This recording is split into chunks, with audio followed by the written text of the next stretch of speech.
Asha Fox is here with me. It's good to be with you. Nice. It's been a long time coming, right? It has. So, of course, a lot has been happening.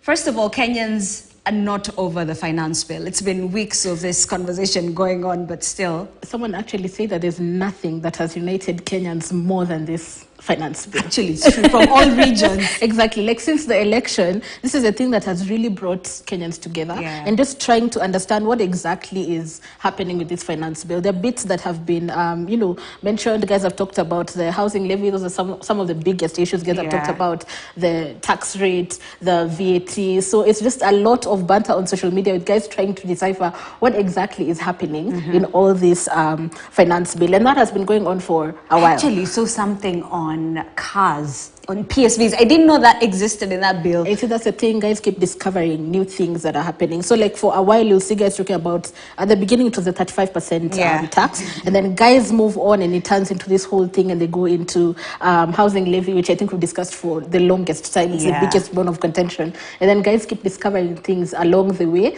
And it's boiled down to how exactly will it affect me personally. Yeah, because things are thick. Yes. But beyond that, beyond that, yeah. There's bigger money problems or rather something else that I think is about to unite Kenyans online. There's a woman who's suing her, I don't say baby daddy, but let me say it is baby daddy. Yes. Father of her children, for 413 million shillings in child support. So the breakdown goes like this. The person who's being sued, of course, you cannot name for obvious reasons. The minors involved, but it's an ex-State House official. They have 3 children, 2 together and another. Yeah. And she wants 2.7 million shillings for monthly maintenance. Just for the 3 children. Yeah, monthly maintenance. Okay. That caters for food, shelter, shopping, all these things like chef. The things you need. Chef. Yeah. Oh, important I things. want a chef too. Important things. Driver, housekeeper, nanny. Those are not the same thing. Okay. And then she also wants 600K for subsistence. So subsistence would be food, toiletries, basics, right? In a month? In a month. And then 250,000 shillings in utility bills, Wi-Fi, gas, games for the kids. It's important. You have to buy those online games. And then 900,000 shillings for entertainment.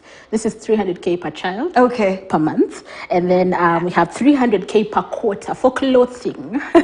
Okay, as much as I'm being told to support the woman, there's so many things that are coming up in my head because I'm thinking, number one, what kind of lifestyle do they have? Lavish. I think the summary would be the lavish, but let me just break it down quickly. Okay. There's 60K for toys, for games, toys and games appropriate for each child as they grow, whatever. And then we have 1 million shillings annually for birthdays. For birthdays. And the kids, obviously, they also need a Range Rover on standby. To lavish life. And this is the thing.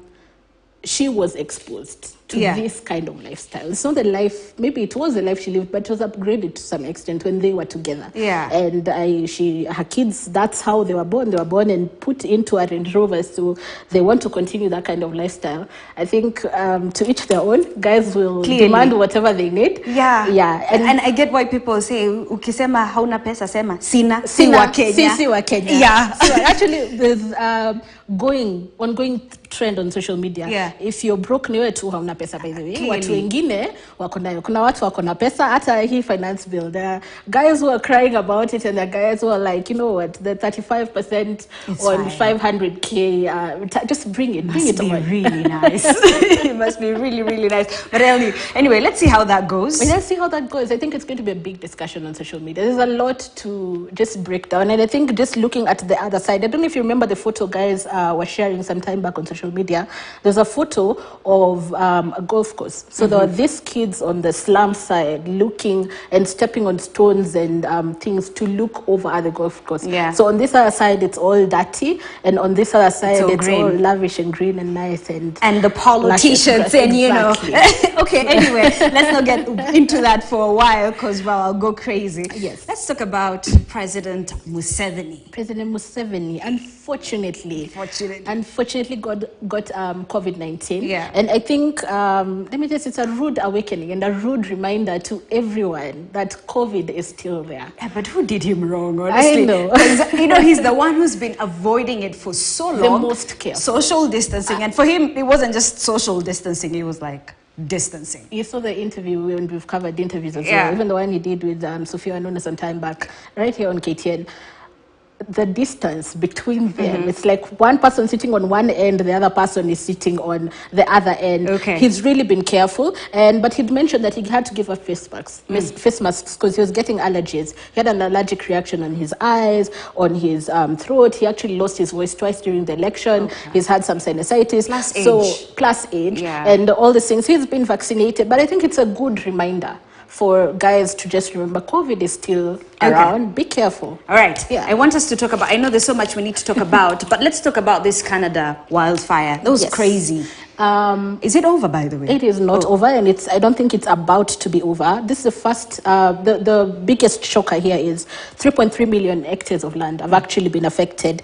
This is bigger than some states in the United States. Yeah. The smoke has actually blown over to the United States. New York is covered. The skies are orange. Yeah, but honestly, I would love to experience that. It looks so cool and from unhealthy. where I am. Like, it's unhealthy, yeah, but it looks the orange. It's like interesting. It's like a filter. One of those things you just want to see it for yourself. Yeah. Basically, I think that would be the experience. But it's frustrating. Guys have gone back to putting face masks. The air quality is not what it's supposed to be. And the surprising bit here is they actually have a wildfire season that runs from May through to October.